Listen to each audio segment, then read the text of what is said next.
Very good morning dear students, class seventh science में हमारा chapter 8 light complete हो चुका है और आज के वीडियो में हम एक नया चैप्टर स्टार्ट करने वाले हैं, चैप्टर 9 वाटर। अब वाटर हम सभी जानते हैं ये एक नेचुरल रिसोर्स है और वाटर की कई स्टेट्स होती हैं, 3 मेन स्टेट्स होती हैं, सॉलिड, लिक्विड एंड गैस। और वाटर साइकिल भी हमने जो है प्रीवियस क्लासेस में पढ़ा है और पानी को कैसे कंजर्व किया जाए, सेव किया जाए, इसका भी बेसिक नॉलेज है हमें। और वाटर की क्या क्या इम्पोर्टेंस है हम जानते हैं और इस चैप्टर में बस हमें इन्हें डिटेल में पढ़ना है, ठीक है। तो ये लर्निंग ऑब्जेक्टिव्स हैं। Water as a natural resource, states of water, water cycle, conserve water, how can conserve water, पानी को कैसे कंजर्व किया जा सकता है, natural distribution of water in India. अब भारत में पानी का जो प्राकृतिक वितरण है वो कहाँ कहाँ होता है ये भी हम इस चैप्टर में समझेंगे। और effects of water on plants, तो पानी पर जो है प्लांट्स पर जो है पानी का क्या प्रभाव पड़ता है, ये जो है हमारा फाइनल टॉपिक है। अब हम स्टार्ट करते हैं इंट्रोडक्शन। तो वाटर एक बहुत ही इंपॉर्टेंट नेचुरल रिसोर्स है और ये प्लांट्स, एनिमल्स और जितने भी अर्थ पर रहने वाले लिविंग ऑर्गेनिजम्स हैं उन सभी के लिए इम्पॉर्टेंट है, ठीक है। अब हम सभी जानते हैं कि हम जो है खाना खाए बिना रह सकते हैं, लेकिन पानी पिए बिना जो है हम एक दिन भी नहीं रह सकते हैं, 1 घंटा भी नहीं रह सकते हैं। तो पानी जो है बहुत ही इम्पोर्टेंट रोल प्ले करता है और हमारी डेली लाइफ की जो भी एक्टिविटीज़ होती हैं वो पानी के बिना इम्पॉसिबल है। जैसे कि हम जो है वॉशिंग में, बाथिंग में, क्लीनिंग में और आग को बुझाने का जो काम है वो भी पानी करता है। तो ये जितनी भी एक्टिविटीज़ हैं हम पानी के माध्यम से जो है करते हैं। और पानी जो है हमारी बेसिक जो नीड है, बाथिंग, क्लीनिंग और वॉशिंग और ड्रिंकिंग पर्पस में इसे उपयोग में लाया जाता है और ये सारी नीड्स को फुलफ़िल करता है और हमें हर घंटे में जो है पानी की आवश्यकता होती है और हमारी बॉडी को भी जो है प्रॉपर अमाउंट में पानी की ज़रूरत होती है। और पानी में बहुत सारे न्यूट्रिशन पाए जाते हैं, 16 वाइटल न्यूट्रिएंट्स पाए जाते हैं और इनकी आवश्यकता हमारी बॉडी को होती है, ठीक है। अब पानी के इम्पोर्टेंस हम देखेंगे। तो पानी के क्या क्या इम्पोर्टेंस है, तो हम सबसे पहले इम्पोर्टेंस पढ़ेंगे। तो हम जानते हैं कि प्लांट जो है फोटोसिंथेसिस की प्रोसेस करते हैं और फोटोसिंथेसिस की प्रोसेस का एक इम्पॉर्टेंट फैक्टर होता है वाटर। तो 5 जो फैक्टर्स होते हैं, sunlight, chlorophyll, water, carbon dioxide, उसी तरह वाटर जो है वो भी प्लांट्स के लिए इम्पॉर्टेंट है। और प्लांट जो हैं ये 4-5 फैक्टर्स के थ्रू ही फोटोसिंथेसिस की प्रोसेस करते हैं और पानी नहीं होगा तो पौधे सूख जाएंगे और सूखे हुए पौधों में जो है क्लोरोफिल भी नष्ट हो जाता है और फोटोसिंथेसिस की प्रोसेस नहीं होती है, ठीक है। अब वाटर का यूज़ होता है हाइड्रो इलेक्ट्रिक पावर स्टेशन में और हाइड्रो इलेक्ट्रिक पावर स्टेशन का क्या काम होता है, ये इलेक्ट्रिसिटी को प्रोड्यूस करता है। Steam of water can run engine and turbines. अब पानी की जो भाप होती है, पता है आपने भाप का इंजन सुना है? अब भाप का इंजन जो ही भाप से चलता है, गर्म पानी की भाप से चलता है और स्टीम इंजन से चलने वाली ट्रेन है।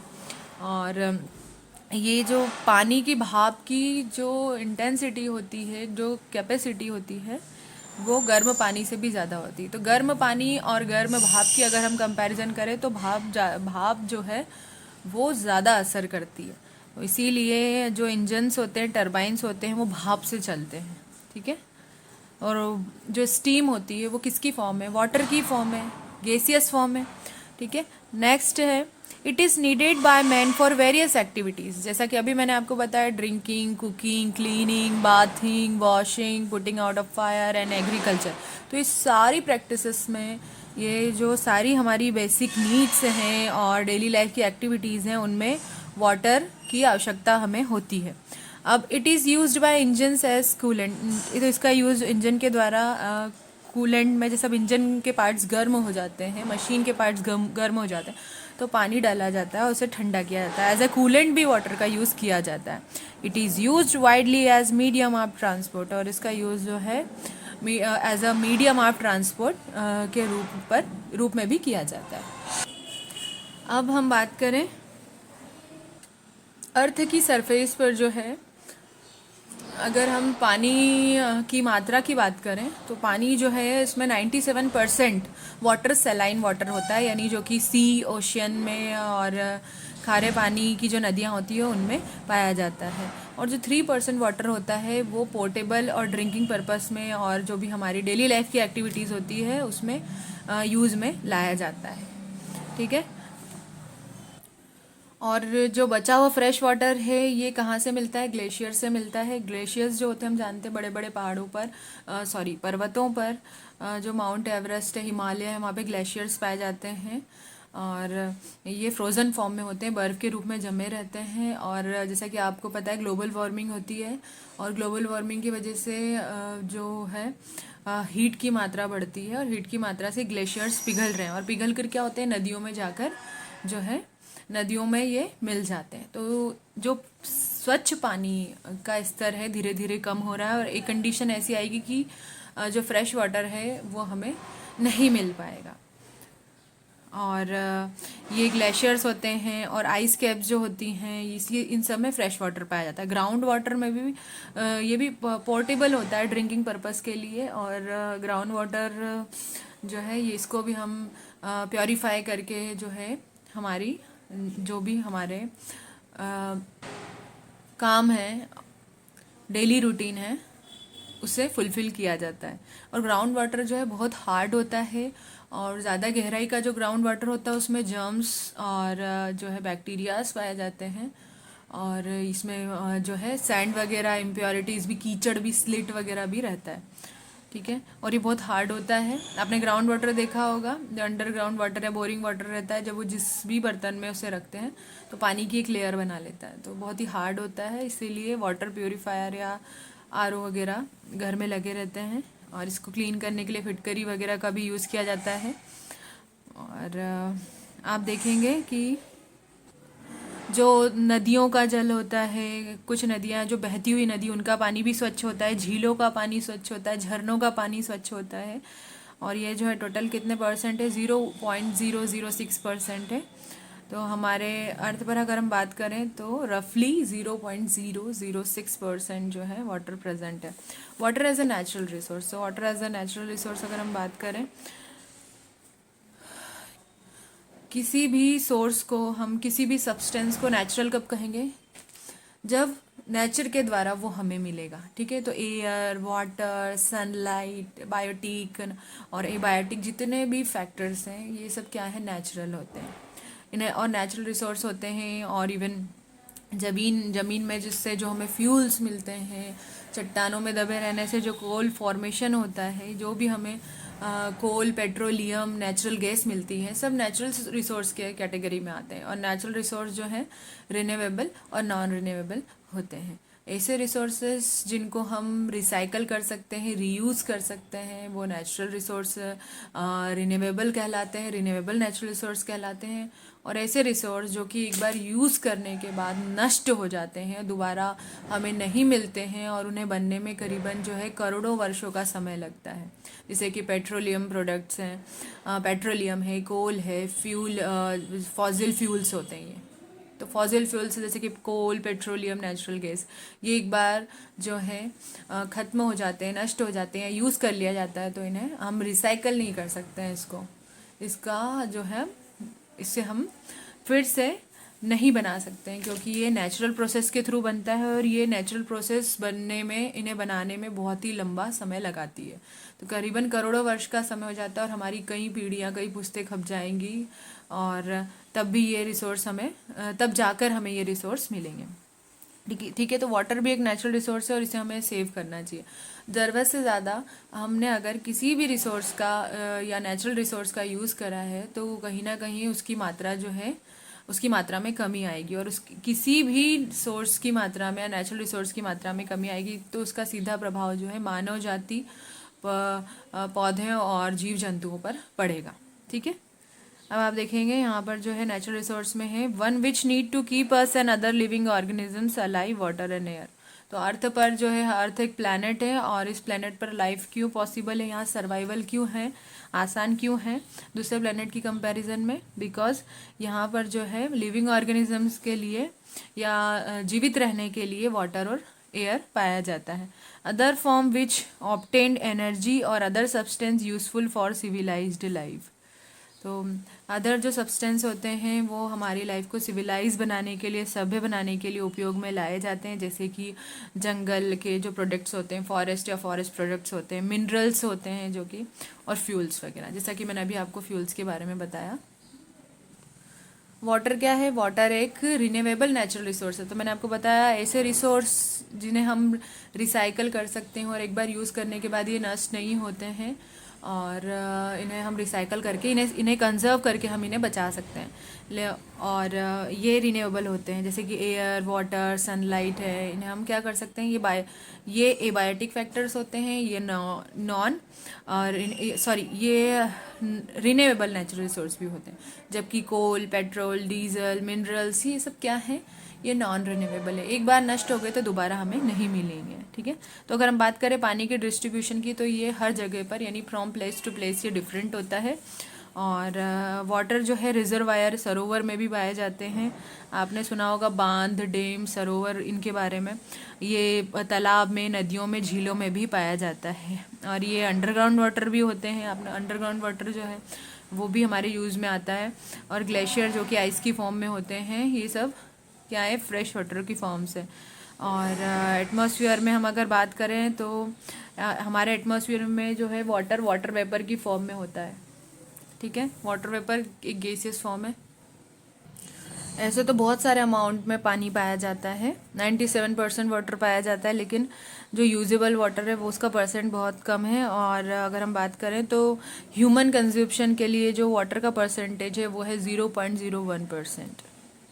और रेस्ट ऑफ वाटर जो है 97.4%, ये जो है सी और ओशियन में पाया जाता है। और बचा हुआ जो पानी का परसेंटेज जो ग्लेशियर और पोलर आइस की फॉर्म में पाया जाता है। तो वाटर जो है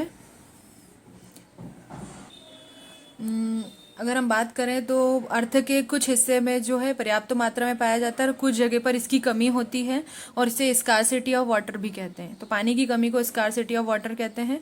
और आपने एक्सपीरियंस भी किया होगा कि जो बड़े शहर होते हैं, कस्बे होते हैं, गर्मी के दिनों में वो टैंकर के पीछे लाइन लगाते हैं। और गाँव में भी कभी कभी जो है खेती वगैरह जहाँ पर ज़्यादा होती है तो नदियों का जल जो है या कुओं का पानी जो अंडरग्राउंड वाटर यूज़ में लाया जाता है, और गर्मी के दिनों में पानी ख़त्म हो जाता है। तो उन लोगों को भी ये जो इसका और वाटर जो है वो पॉल्यूटेड भी हो रहा है, और इसके लिए रिस्पॉन्सिबल भी हम हैं, क्योंकि हमारी जो भी ह्यूमन एक्टिविटीज़ हैं जैसे कि एग्रीकल्चर वगैरह है, और जो हम क्लीनिंग वगैरह करते हैं, घर का जो डोमेस्टिक वेस्ट है, सीवेज है, ये इससे भी क्या होता है, वाटर पॉल्यूटेड होता है। तो सीवेज वेस्ट है और फैक्ट्री का जो वेस्ट है, हमारी जितनी भी एक्टिविटीज़ हैं एग्रीकल्चरल, अगर हम प्रैक्टिसेस की बात करें तो इनसे जो भी वेस्ट निकलता है आज और जो केमिकल्स रहते हैं पानी में मिला दिए जाते हैं तो वाटर पॉल्यूटेड हो जाता है। अब अदर सोर्स ऑफ वाटर की हम बात करेंगे तो ये अदर सोर्स ऑफ वाटर है ओशियन और सी, वेल्स एंड स्प्रिंग्स। ओशियन और सी आप जानते हैं, समुद्र और महासागर, कुएं और झरने, और नदियाँ, झील और तालाब। तो समुद्र और महासागर की बात करें तो इसका 1/3 जो अर्थ की सरफेस का 1/3 जो पार्ट है वहाँ पर समुद्र और महासागर पाए जाते हैं, और इनमें सॉल्टी यानी खारा पानी पाया जाता है। सॉल्टी वाटर को सलाइन वाटर भी कहते हैं। और ये जो वाटर है ड्रिंकिंग, वॉशिंग क्लॉथ्स और इरिगेशन पर्पस में यूज़ में नहीं लाया जाता है, क्योंकि इसमें सॉल्ट पाया जाता है। और ये हम यूज़ कर सकते हैं, और इसे फ़िल्टर करके इसमें से हम सॉल्ट को निकाल दें तो और इस वाटर का प्योरीफिकेशन कर दें तो इस वाटर को हम यूज़ कर सकते हैं। ठीक है, और ये लंबी प्रोसेस होती है। वेल्स और अगर हम कुएं और झरनों की बात करें तो ये अंडरग्राउंड वाटर होता है। और डीप अंडरग्राउंड वाटर में मैंने आपको बताया था कि डीप अंडरग्राउंड वाटर जो है पानी के लिए, पीने के लिए और खाना बनाने के लिए सेफ़ होता है। और जितने भी नेचुरल वेस्ट होते हैं उसमें पाए भी जाते हैं। जैसे कि ज़्यादा गहराई में जो पानी पाया जाता है उसमें इम्प्योरिटीज़ रहती है, कीचड़ वगैरह भी रहता है, जर्म्स भी रहते हैं। और अम, ये जो वाटर होता है फिर पीने के लिए फ़िट नहीं होता है, खाना बनाने के लिए हम इसे यूज़ में नहीं ला सकते हैं। और अगर हम बात करें जो ग्राउंड वाटर की टॉप एक्यूमुलेटेड सरफेस होती है, ऊपर की सरफेस पर जो पानी पाया जाता है उसे हम वाटर टेबल कहते हैं। और ये पोर्टेबल वाटर होता है, ड्रिंकिंग पर्पस में, कुकिंग, खाना बनाने में भी हम इसका यूटिलाइज कर सकते हैं। रिवर, लेक्स एंड पॉन्ड्स, ये सरफेस वाटर होता है, जैसे कि गंगा नदी, यमुना नदी, ब्रह्मपुत्र, कावेरी, जितनी भी फ्लोइंग, जिनका भी जल जो है बहता है, बहती हुई नदी का जो पानी है वो फ्रेश वाटर कहलाता है। और जब कभी भी ज़्यादा बारिश होती है तो इन नदियों में बाढ़ आ जाती है, और गर्मी के दिनों में नदियों का जो जल स्तर है वो कम हो जाता है। और बारिश के दिनों में बाढ़ आती है, तो बाढ़ को प्रिवेंट करने के लिए नदियों पर जो है डैम कंस्ट्रक्ट कर दिए जाते हैं, डैम बना दिए जाते हैं। और डैम से क्या होता है कि वाटर उसमें बहाव के साथ जब बाढ़ आती है तो पानी जो है डैम के अंदर कलेक्ट हो जाता है, और इससे जो फ्लड का, बाढ़ का जो प्रभाव होता है उसे रोका जा सकता है, कम किया जा सकता है। और बांध बनाकर, बांध के थ्रू जो वाटर इकट्ठा किया जाता है, कलेक्ट किया जाता है, वहाँ से जो है इलेक्ट्रिसिटी यानी बिजली उत्पादित की जाती है। और ऐसी इलेक्ट्रिसिटी जो पानी के द्वारा प्रोड्यूस की जाती है उसे हाइड्रो इलेक्ट्रिसिटी कहते हैं। Now rain and snow. तो रेन वाटर जो होता है ये प्योरेस्ट फॉर्म होता है। जितने भी नेचुरल रिसोर्सेज होते हैं उन सब में जो रेन वाटर है वो प्योरेस्ट फॉर्म होता है। और मतलब जो पानी की प्योरेस्ट फॉर्म है वो रेन वाटर है। और ये जो है अगर हम बात करें कि जो ज़्यादा पानी है अर्थ पर वो बर्फ़ और आइस की फॉर्म में और फ्रेश वाटर की फॉर्म में पाया जाता है। फ्रेश वाटर ग्लेशियर्स में होता है, पोलर आइस की फॉर्म में पाया जाता है। तो पोलर आइस केप्स आप देखेंगे यहाँ पर ग्लेशियर्स वगैरह हैं। तो ये फ्रेश वाटर है, रेन वाटर भी फ्रेश वाटर है। अब स्टेट्स ऑफ वाटर, तो पानी की 3 स्टेट्स होती हैं, सॉलिड, लिक्विड और गैस। तो आइस जो है सॉलिड फॉर्म है, पानी लिक्विड फॉर्म में है। पानी को हम गर्म करते हैं, स्टीम निकलती है, वेपर निकलती है, वो गैसियस फॉर्म होती है। ये 3 स्टेट्स होती हैं पानी की। और पानी की जो स्टेट होती है वो फिज़िकल चेंज है, पानी की स्टेट को हम चेंज करते हैं तो वो फिज़िकल चेंज कहलाता है। और वाटर जो होता है इंटरचेंजेबल होता है। और इससे क्या होता है, हम इसकी स्टेट को चेंज करवाते हैं तो कोई नई चीज़ नहीं बनती है, तो इसीलिए फिज़िकल चेंज है। और इसकी स्टेट को हम एक फॉर्म से दूसरी फॉर्म में चेंज कर सकते हैं, जैसे कि बर्फ़ से पानी और पानी से गैस। ठीक है। और ये जो तीनों स्टेट्स हैं, अगर हम बात करें सॉलिड फॉर्म में जो बर्फ़ पाया जाता है ग्लेशियर में पाया जाता है। ग्लेशियर में जो आइस होती है सॉलिड फॉर्म होती है। Icebergs, snow, hello, frost, clouds, ये सब आइस क्रिस्टल्स की फॉर्म में होते हैं, और ये सॉलिड फॉर्म कहलाती है पानी की। अब लिक्विड की बात करें तो लिक्विड कहाँ पाया जाता है? लिक्विड फॉर्म में पानी जो है नदियों में पाया जाता है, झीलों, झरनों में, सागर, समुद्र, महासागर में पाया जाता है। गैसियस फॉर्म की बात करें तो वाटर फॉर्म में पाया जाता है, जैसे कि फॉग होता है, कोहरा, स्टीम यानी भाप, और बादलों में होता है। ठीक है। तो ये गैसियस फॉर्म होती है, वाटर वेपर, फॉग, स्टीम और क्लाउड्स। अब ये वाटर साइकिल है, तो वाटर जो है अपनी स्टेट चेंज करता है। और इसका जो टेम्परेचर होता है 0 डिग्री सेल्सियस आइस से जो है ये 100 डिग्री सेल्सियस में वेपर में चेंज हो जाता है। और इस चेंज को जो है इसे नेचुरली इन्वायरमेंट चेंज भी बोल सकते हैं। और ये चेंज जो है वाटर साइकिल, या इसे हम हाइड्रोलॉजिकल साइकिल भी कहते हैं। तो वाटर साइकिल के बारे में आपने स्मॉल क्लास में पढ़ा है, इसे या प्रीवियस क्लासेस में पढ़ा है। और इसमें क्या होता है कि गर्मी के दिनों में जो है सन की हीट जो होती है वो बहुत सन हीट ट्रैप्ड होती है, और वो क्या करती है ये जो अर्थ की सरफेस पर जितना भी जो वाटर बॉडीज़ होती हैं उनमें जो पानी होता है भाप बनकर, जो आपने लैंड ब्रीज, सी ब्रीज पढ़ा है प्रीवियस चैप्टर्स में, तो उसमें क्या होता है कि सन की हीट के द्वारा जो जलाशयों में रहता है पानी वो एब्जॉर्ब कर लिया जाता है। और एब्जॉर्ब करने के बाद जो है वहाँ पर पानी के डस्ट पार्टिकल्स वगैरह भी, ये सब भी वहाँ पर जाते हैं, और बादल बनते हैं और इकट्ठा होते हैं। ओस की बूंदें बनती हैं, आपस में जुड़ती हैं, हैवी ड्रॉपलेट्स बनते हैं, और भारी होने की वजह से बारिश होती है। ये सिंपल मैं आपको जनरल लैंग्वेज में बता रही हूँ, लेकिन इसका जो है भाप बनकर पानी का उड़ना इवेपोरेशन कहलाता है। और फिर यहाँ पर पानी की जो बूंदें वो ठंडी होती है, कंडेंसेशन होता है, ठंडी होने के बाद हैवी होती हैं और बारिश होती है, प्रेसिपिटेशन इसे कहते हैं। और फिर पेड़ पौधों जीव जंतुओं के द्वारा इसका यूटिलाइजेशन किया जाता है। और पेड़ पौधे ट्रांसपिरेशन यानी पौधों की जो पत्तियों में भी ट्रांसपिरेशन की प्रोसेस पाई जाती है। पत्तियों के पीछे जो पौधे हैं ट्रांसपिरेशन की प्रोसेस करते हैं, जो कि पौधों में एक्सक्रिएशन की प्रोसेस है।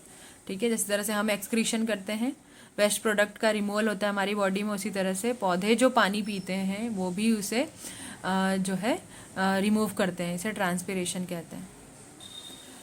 नाउ स्टूडेंट्स, नेक्स्ट वीडियो में हम कंजर्वेशन ऑफ वाटर के बारे में पढ़ेंगे।